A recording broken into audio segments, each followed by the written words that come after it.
Scott here for Sienci Labs. I'm here to tell you about the 4x8 AltMill and why you're gonna love it.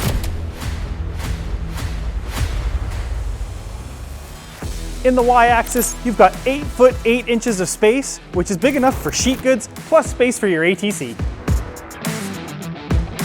On the x-axis, you've got just under 50 inches of space.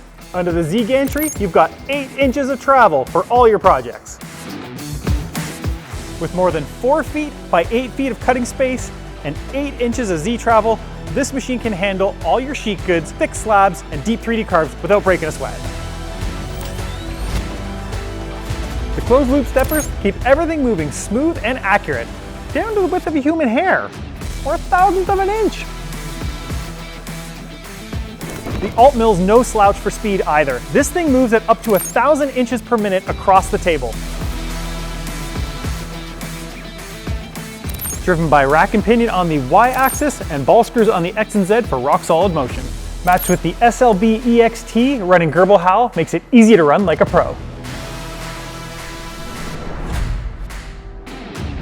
The AltMill ships to your door, goes together without a hassle, and runs on 120 volt power of pure cutting confidence.